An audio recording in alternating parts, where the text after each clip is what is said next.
Hey there everybody, my name is Tyler Valle of NicheGamer.com, and this is the Wo-Long Fallen Dynasty demo that is currently available for the PlayStation 5 and Xbox Series S and S. This demo is running from now until September 25th, and for those of you who complete the demo, you will earn in-game rewards that will be unlocked when you play the full game when it releases in 2023. So far from my time with the Wo-Long demo, it feels an awful lot like I'm playing Neo, but set in China, and it pretty much is. The game does take place during the Three Kingdoms era of China, and fans of the Romance of the Three Kingdoms story, as well as Chinese mythology, are going to find themselves up to their necks in some amazing content and creatures. Before we get into the actual game, we can take a quick look over at the character creator. It's actually pretty cool and pretty well done. There are a lot of little touches you can use to really make your character your own. There are 3 major presets that you can tweak to craft your own character. Along with that, you also have the ability to choose between male and female character bodies. And it also appears as though you'll be able to choose your pronouns separately, but that's not an option currently available in the demo. During my time with the demo, I tried out 2 different builds, a healing build and a heavy weapons build. Looking at my time with Wo-Long, I spent a lot more time with that heavier armored build because that's just kind of my playstyle. I always rely on endurance and long weapons to kind of get me through the day, and this definitely worked out with the use of my Padao carrying me to victory. I felt very comfortable when I first picked up the controller and jumped right into Wo-Long, and that's exactly what the game does. The moment you're done with character creator,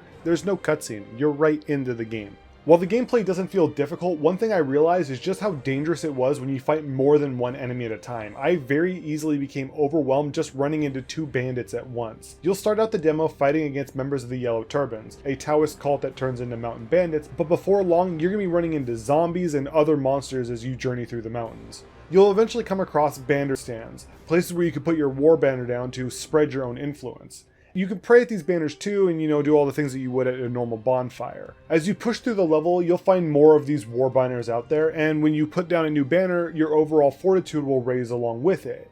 This means that when you die, your rank can only drop down to the rank of your fortitude, meaning that you're going to be benefiting by putting out more and more of these banners as you come across them. You'll also notice when you're looking at enemies when you're locked on that you'll see next to their health bar a number, and that number seems to be correlating to the similar rank that you would have. With the combination of gear, weapons, and magic, it does really feel like Team Ninja are focusing their efforts on complete character customization and trying to craft a character and playstyle directly around your own strengths and weaknesses. The only issue I ran into with the gameplay was with the lock-on system. Sometimes, like in this clip, you'll see that my lock-on chose to target a character who wasn't even on my screen rather than the guy who was right in front of me.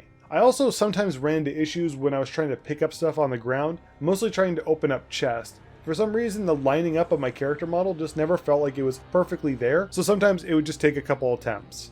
The visuals in Wo-Long are pretty good as well. So far, the only thing I noticed is sometimes the enemies from far away have some janky animation, but I've been told that the developers are already being made aware of that issue, so hopefully it's going to be fixed. Even then, playing the game with the frame rate prioritized, I did feel like my frame rate was never really consistent. It wasn't so inconsistent that it took me out of the experience, but I still hope that the frame rate is smoothed out with the final release. One final thing that I noticed was that during my playtest, a random error kept popping up on my Xbox. Now, I'm not sure if this was with the game or with the console, but the error only ever pops up when I'm playing the Wo-Long demo.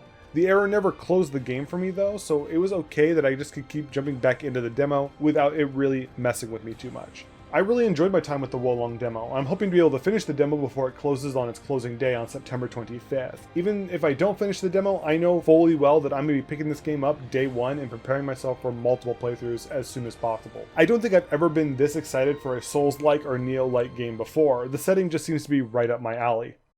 That's it from us guys, thank you all for watching. If you like what you saw here, make sure you like, favorite, comment, and subscribe to our YouTube channel. Make sure you guys leave us comments down below, it helps us out more than you know. And on that note, are you guys looking forward to Wo-Long? Why or why not? Let us know. And until next time, thank you guys again for watching and have a fantastic rest of your day.